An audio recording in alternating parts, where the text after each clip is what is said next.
Selamat pagi Bapak Ibu Saudara yang saya kasih dalam Tuhan. Senang sekali pagi hari ini boleh bertemu kembali dalam suara penggembalaan. Pagi hari ini kita ingin menjawab sebuah pertanyaan. Bagaimana menghadapi kenakalan anak-anak? Saya mengambil dari Amsal 29 ayat 17, Efesus 6 ayat 4. Saya akan mengawali dengan sebuah kisah seorang yang bernama Jaya Setiabudi atau akrab dipanggil dengan Jaya Yea adalah sosok yang cukup populer di kalangan pebisnis Indonesia. Di usia yang relatif muda, ia sudah menjadi pengusaha yang berhasil mencapai kesuksesannya. Ia adalah anak muda yang luar biasa. Sosok pengusaha sukses ini dulunya adalah seorang siswa yang bandel. Dia bukanlah seorang murid yang pintar, kesayangan para guru. Justru sebaliknya, Jaya adalah murid yang suka membuat masalah di sekolah. Bahkan saat ia di bangku SMP, seorang guru marah disumpainya bahwa Jaya tidak akan menjadi sukses seumur hidupnya. Ia sering bolos dari sekolah dan dia lebih suka berada di luar sekolah daripada mengikuti pelajaran di kelas. Wah, yang terakhir ini mungkin kita jangan menirunya. Saudara, Kamus Bahasa Indonesia, nakal berarti badung, bandel, bengal, biadab, buruk kelakuan, kasar, keras kepala, kurang ajar, lancang, liar, dan seterusnya. Mempunyai anak yang nakal sudah pasti bukanlah hal yang mudah bagi orang tua. Ia harus mengeluarkan tenaga ekstra 2 kali lipat untuk menghadapi anaknya. Karena harus menyiapkan tenaga, waktu, emosi yang begitu besar, maka kebanyakan orang tua mulai menyerah. Mereka mengatakan tidak sanggup menghadapi kenakalan anak-anaknya. Bapak Ibu perlu diketahui bahwa tidak ada anak yang bodoh. Semua anak cerdas sesuai dengan kecerdasan yang telah Tuhan karuniakan. Dan kemudian hari ia bisa terus mengembangkannya, mengasahnya, menjadi sebuah kecerdasan dalam keahliannya. Ada anak memiliki kecerdasan logika matematika. Ada anak memiliki kecerdasan linguistik. Ada anak memiliki kecerdasan visual spasial. Ada anak memiliki kecerdasan interpersonal. Ia mempunyai kemampuan untuk berelasi, memahami dan bekerja sama dengan orang lain. Ada anak memiliki kecerdasan intrapersonal. Anak ini mempunyai kemampuan menganalisa, memahami kekuatan dan kelemahannya, mampu bekerja mandiri, dan seterusnya. Jadi setiap anak mempunyai berbagai macam kecerdasannya. Harus kita berkata dengan jujur bahwa tidak ada sebuah perumusan baku dalam menghadapi kenakalan anak-anak. Anak si A berbeda dengan anak si B. Anak si C berbeda dengan anak si D. Tidak ada anak yang sama, sekalipun anak kembar.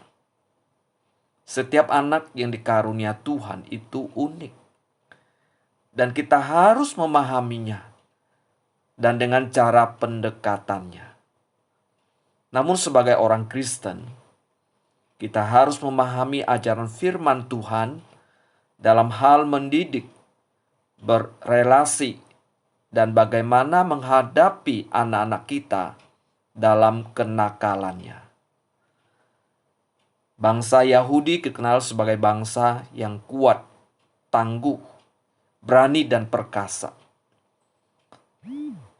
Sangat mengutamakan pendidikan, terutama pendidikan keluarga. Sejak dini, anak dididik langsung oleh kedua orang tuanya. Sebagai umat pilihan Allah, mereka sadar mereka harus menjadi saksi bagi segala bangsa di dunia ini. Pepatah bahasa Indonesia berkata, buah jatuh tidak jauh dari pohonnya. Menurut Mazmur 112 ayat 1 sampai ayat 3, untuk menghasilkan anak yang kuat dan yang tangguh, dibutuhkan kondisi keluarga yang orang tua yang takut akan Tuhan, yang hidup sesuai dengan perintah-perintah dan ketetapan Tuhan, tidak boleh menyimpang dari ajaran firman Tuhan. Orang tua yang gemar kepada segala perintahnya dan menjadikannya sebagai dasar hukum dalam keluarga. Orang tua yang tekun mengajarkan segala perintahnya kepada anak-anaknya. Dan orang tua yang memandang rohani dan pertumbuhan anak di atas segala nilai-nilai materi, uang, jabatan, popularitas dunia. Anak-anak adalah milik pusaka Tuhan. Tuhan berikan kepada kita sehingga dalam hal mendidik tidak terlepas daripada peran anugerah Tuhan. Kita bisa saja salah mendidik karena berbagai kesulitan yang kita alami. Tetapi selalu ada anugerah Tuhan. Karena itu kita perlu selalu dekat dengan Tuhan dan mengerti rencananya bagi anak-anak kita. Keluarga yang rusak tidak selalu menghasilkan keturunan yang tidak baik. Keluarga yang baik juga tidak selalu menghasilkan keturunan yang semuanya baik. Kita memang tidak bisa mengubah generasi di atas kita. Namun dengan anugerah Tuhan, kita bisa membangun generasi bawah kita, yakni pada anak-anak yang Tuhan titipkan kepada kita. Amsal 29 ayat 17 mengatakan, didiklah anakmu, maka ia akan memberikan ketentraman kepadamu dan mendatangkan sukacita kepadamu. Di sini ada sebuah penekanan adalah didiklah. Harus kita yang memulainya. Kita yang mendidik, bukan diserahkan kepada orang lain. Kita sebagai orang tua yang harus memulai mendidik anak-anak yang Tuhan percayakan kepada kita. Efesus 6 ayat 4 mengatakan, hai kamu bapak-bapak, janganlah bangkitkan amarah di dalam hati anak-anakmu, tetapi didiklah mereka di dalam ajaran dan nasihat Tuhan. Di sini ada dua penekanan. Jangan membangkitkan amarah anak-anak kita. Tetapi firman Tuhan katakan, didiklah mereka di dalam ajaran dan nasihat Tuhan. Saudara, hadapilah anak-anak kita dengan kasih dan kesabaran. Jangan dengan emosi, apalagi lepas kendali. Setiap perkataan kita, pastikan sesuai dengan firman dan sesuai dengan teladan hidup kita. Hidup ini lebih singkat dari yang kita duga. Jadi investasikan waktu dalam kehidupan anak-anak kita selagi bisa. Kita tidak tergantikan dalam kehidupan anak kita.